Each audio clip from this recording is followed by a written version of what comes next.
Geoff, tell us about some of the current projects of VAW. The biggest project right now IVAW is working on, we're about to launch our first ever national campaign. It launches October 7th, 2010, and it is called Operation Recovery, Stop the Deployment of Traumatized Troops. And we realize that the soldiers, our constituency, our brothers and sisters, our community is being traumatized over and over again. It's not just the initial trauma that they face in their first deployment of war, but the fact that they're traumatized over and over and over again. We just saw a suicide in Fort Hood of a soldier who just did 4 tours. 4 tours. That's a service member who has faced trauma over and over and over again and never should have been redeployed. Now, how widespread is this problem? What are the numbers? Well, I'm not an expert on the numbers, but it's certainly a very widespread. Our research is turning up that upwards of at least half of the people who've deployed to Iraq and Afghanistan have diagnosed trauma. That means that it actually got written down somewhere or other, and I'm sure a lot more than that actually do. And so we really need to look at that, and if we want to avoid the suicide epidemic that is already upon us, we need to stop deploying soldiers who have diagnosed trauma and start to treat them.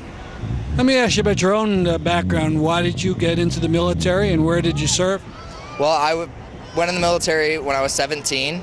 I didn't feel like I was ready for college or really for the workforce, and so I went in the National Guard, and I was activated for 9/11, and I was actually at Ground Zero for 9/11. I was activated to go to Iraq as well, and it was while I was in Iraq that I found Iraq Veterans Against the War, and I started emailing Iraq Veterans Against the War, and I've been involved ever since.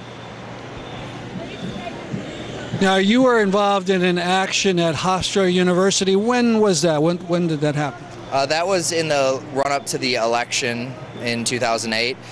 It was the final debate between Barack Obama and John McCain, and we were there wanting a simple question asked. We wanted the moderator to ask one question from veterans to each one of the candidates, and we were denied that, and several members of Iraq Veterans Against the War attempted to enter the building and were arrested, and then the police decided to charge their horses up onto the sidewalk, onto the crowd where they told us to be.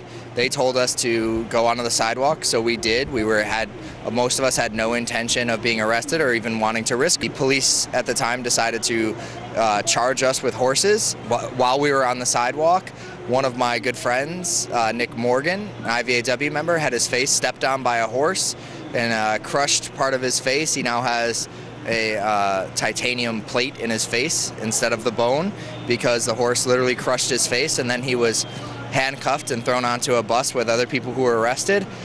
He wasn't given proper medical care. Even when he was taken to the hospital, they didn't give him proper medical care. They didn't give him an x-ray, an MRI, any of that. They put a Band-Aid over the open wound that should have had many, many stitches and sent him along on his way. Were there arrests of your people? There were 15 arrests that day. And what happened with these cases? They were all dismissed. Wow. Now, I understand you're on your way to Japan. Yeah, I leave for Japan tomorrow morning. Book tour for the Winter Soldier, Iraq and Afghanistan, Eyewitness Accounts of the Occupations book that we put out through Haymarket Press. And we have a Japanese version. It's very popular in Japan. And it's stories from the Winter Soldier hearings that we held in 2008. Sounds great. Well, thank you very much for the interview. Thank you.